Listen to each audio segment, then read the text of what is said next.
জানিয়ে দিব বাংলাদেশের বর্তমান প্রেক্ষাপটে সর্বশেষ আপডেট সংবাদগুলো। শুরুতেই থাকবে শিরোনাম। নেতারা পালাতক, কিভাবে হরতাল অবরোধ পালন করবে আওয়ামী লীগ। নেতাকর্মীদের অনেকেই মনে করছেন যে নতুন কর্মসূচি ঘোষণা করে তাদেরকে বিপদের মুখে ঠেলে দেওয়া হয়েছে। পরিস্থিতি পুরোপুরি স্বাভাবিক না হওয়া পর্যন্ত তারা কেউ কেউ দলীয় কোনো কর্মসূচিতেই অংশ নেবেন না বলে জানিয়েছেন।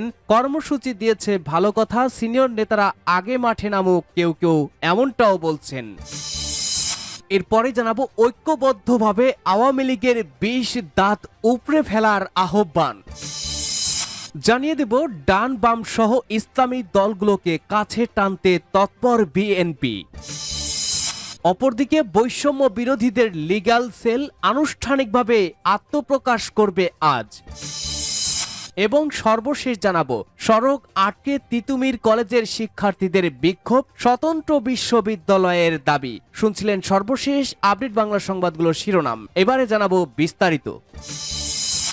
নেতারা পলাতক, কিভাবে হরতাল অবরোধ পালন করবে আওয়ামী লীগ। বাংলাদেশে গণ আন্দোলনের মুখে ক্ষমতা হারানোর প্রায় ৬ মাসের মাথায় অন্তর্বর্তী সরকারের বিরুদ্ধে বড় ধরনের রাজনৈতিক কর্মসূচি ঘোষণা করেছে আওয়ামী লীগ। ডক্টর মোহাম্মদ ইউনূসের নেতৃত্বাধীন সরকারের পদত্যাগের দাবিতে আগামী ১৬ ও ১৮ ফেব্রুয়ারি হরতাল অবরোধের ডাক দিয়েছে দলটি। নিজেদের দাবির পক্ষে জনসমর্থন আদায়ে আগামী ১ ফেব্রুয়ারি থেকে পরবর্তী ২ সপ্তাহ সারা দেশে লিফলেট বিতরণ ও বিক্ষোভ সমাবেশ পালনের ঘোষণা দেওয়া হয়। এমন একটি সময় আওয়ামী লীগ এই কর্মসূচি ঘোষণা করেছে যখন দলের শীর্ষ থেকে তৃণমূল পর্যায়ে অধিকাংশ নেতারা হয় কারাগারে না হয় পলাতক রয়েছেন।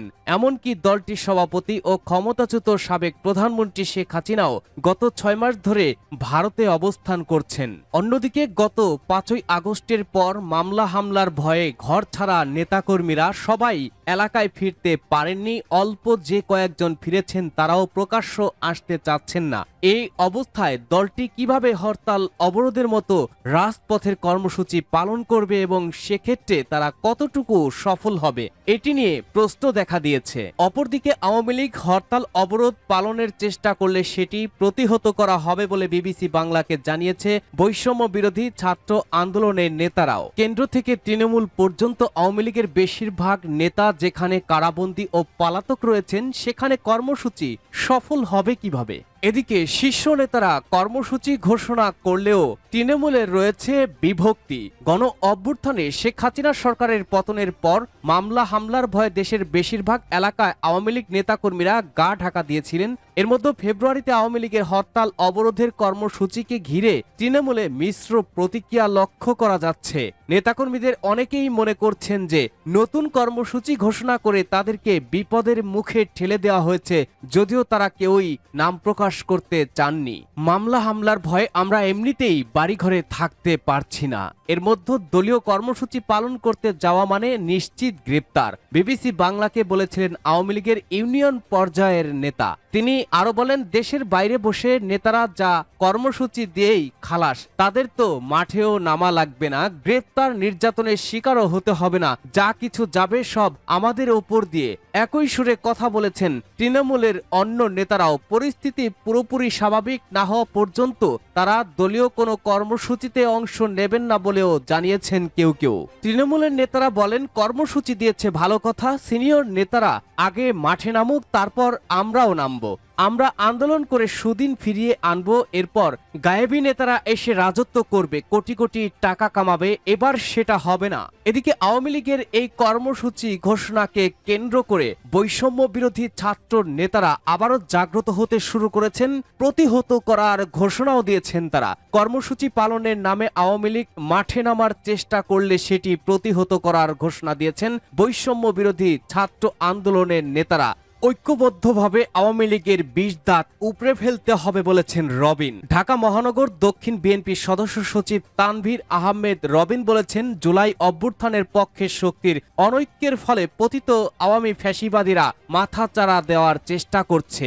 ঐক্যবদ্ধভাবে ওদের ২০ দাঁত উপড়ে ফেলতে হবে। ফ্যাসিবাদ বিরোধী সব শক্তিকে ঐক্যবদ্ধভাবে গণতন্ত্র ও দেশ পুনর্গঠনে কাজ করতে হবে। ১.৫ যুগের স্বৈরশাসন দেশকে সব দিক থেকে ডুবিয়ে গেছে। এই অবস্থা থেকে উত্তরণে সকলকেই ঐক্যবদ্ধভাবে কাজ করতে হবে। ডান বাম সহ ইসলামী দলগুলোকে কাছে টানতে তৎপর বিএনপি। ত্রয়োদশ জাতীয় সংসদ নির্বাচনকে সামনে রেখে দৃশ্যমান হতে শুরু করেছে রাজনৈতিক হিসাব নিকাশ। নির্বাচনে নিজেদের অবস্থান সুদৃঢ় করতে আগাম প্রস্তুতি হিসাবে ডান বাম ইসলামী দলগুলোকে কাছে টানতে তৎপর দেশের অন্যতম বড় দল বিএনপি। অন্য দলগুলোর ভোট একই বাক্সে নিতে রীতিমতো টানাটানি শুরু করেছে বিএনপি ও জামায়াত। তবে নির্বাচনের তফসিল ঘোষণার পর জোট না মঞ্চ নাকি সমঝোতা সে বিষয়ে সিদ্ধান্ত নেবে দলগুলো। সংশ্লিষ্ট দলগুলোর শীর্ষ নীতি নির্ধারকদের সঙ্গে আলাপ করে জানা গেছে এসব তথ্য। তবে আওয়ামী লীগ নেতৃত্বাধীন 14 দল ও বিগত দিনে ওই সরকারের যুক্ত রাজনৈতিক দলগুলোর সঙ্গে জোট বা সমঝোতার কোনো চিন্তা নেই বিএনপি ও জামায়াতের। এ দু দল ফ্যাসিবাদ বিরোধী আন্দোলনে যুক্ত রাজনৈতিক দলগুলোর মধ্যে সম্পর্ক বাড়িয়েছে। এদিকে ছাত্র নেতৃত্বের সংগঠন বৈষম্য বিরোধী ছাত্র আন্দোলন এবং জাতীয় নাগরিক কমিটির রাজনৈতিক দল ফেব্রুয়ারিতে আত্মপ্রকাশ করতে যাচ্ছে। নতুন এই দল নিয়েও রাজনৈতিক মাঠে নানা আলোচনা চলছে। ছাত্র নেতাদের সঙ্গে জামায়াতের ভালো সম্পর্ক রয়েছে, আবার বিএনপির সঙ্গেও ছাত্র নেতাদের যোগাযোগ রয়েছে এবং তা আরও বাড়াতে চায় বলে জানা গেছে। বিএনপি ও জামায়াতের একাধিক নেতা জানান, আগামী নির্বাচনে জোট গঠন নিয়েই তারা বিভিন্ন দলের সঙ্গে আলোচনা চালিয়ে যাচ্ছেন। জোট বা মঞ্চ যে নামেই তা গঠন হতে পারে। সেক্ষেত্রে জামায়াত চেষ্টা করছে একটি আসনে ইসলামী দলগুলোর একজন প্রার্থী থাকবে। আবার বিএনপি তৎপরতা আছে 2018 সালের স্টাইলে মিত্রদের ধানের শীষ প্রতীক নিয়ে ভোটে অংশ নেওয়া, অর্থাৎ দু দলই ভোটের মাঠে এক বাক্স থাকা বিষয়ে বেশ তৎপর। তবে রাজনীতিতে শেষ বলে কিছু নেই জানিয়ে দলগুলোর নেতারা বলেন, এখন যে যার মতো তৎপরতা চালাচ্ছেন। নির্বাচনের তফসিল ঘোষণা হলে অনেক চিন্তাই পাল্টে যাবে। এমনও হতে পারে বিএনপি জামায়াত ছাত্র নেতাদের নতুন দলসহ মিত্ররা একসঙ্গে থাকবে। সবকিছু নির্ভর করবে আওয়ামী লীগের ভোটে আসা না আসার উপরেই। রাজনৈতিক বিশ্লেষকরা মনে করেন, নির্বাচনকে সামনে রেখে রাজনীতিতে একটি নতুন সমীকরণ হচ্ছে। আওয়ামী লীগ নির্বাচন করতে পারবে কিনা তা নিয়ে এখনো ধোঁয়াশা রয়েছে। সেক্ষেত্রে বিএনপি দেশের এখন অন্যতম বড় রাজনৈতিক দল। এই দলটি ইতিমধ্যেই ঘোষণা দিয়েছে, আগামীতে সরকার গঠন করতে পারলে জাতীয় সরকার হবে। সেখানে ফ্যাসিবাদ বিরোধী আন্দোলন সহ বিগত আন্দোলনে যেসব দল রাজপথে ছিল তাদের সবাইকে এই জাতীয় সরকারে নেওয়া হবে। এক্ষেত্রে অন্য রাজনৈতিক দলগুলো চাইবে বিএনপির সঙ্গে থাকতে। বৈষম্য বিরোধীদের লিগ্যাল সেল আনুষ্ঠানিকভাবে আত্মপ্রকাশ করবে আজ। বৈষম্য বিরোধী ছাত্র আন্দোলনের লিগ্যাল সেল আনুষ্ঠানিকভাবে আত্মপ্রকাশ করবে। বুধবার দিবাগত মধ্যরাতে এক সংবাদ বিজ্ঞপ্তিতে একথা জানিয়েছে সংগঠনটি। বিজ্ঞপ্তিতে বৈষম্য বিরোধী ছাত্র আন্দোলনের লিগ্যাল সেলের সদস্য মোতাসিম বিল্লাহ মাহফুজ বলেন, এত দ্বারা সবার অবগতির জন্য জানানো যাচ্ছে যে 30 জানুয়ারি বৃহস্পতিবার সন্ধ্যা 7টায় রাজধানীর বাংলা মোটর কেন্দ্রীয় কার্যালয়ে লিগ্যাল সেল বৈষম্য বিরোধী ছাত্র আন্দোলন আনুষ্ঠানিক আত্মপ্রকাশ করতে যাচ্ছে। সেলের প্রস্তাবনা পাঠ, গঠনতন্ত্র ও লক্ষ্য উদ্দেশ্য নিয়ে সার্বিক আলোচনা করতে সংবাদ সম্মেলনে উপস্থিত থাকার জন্য সাংবাদিকদের আহ্বান জানান।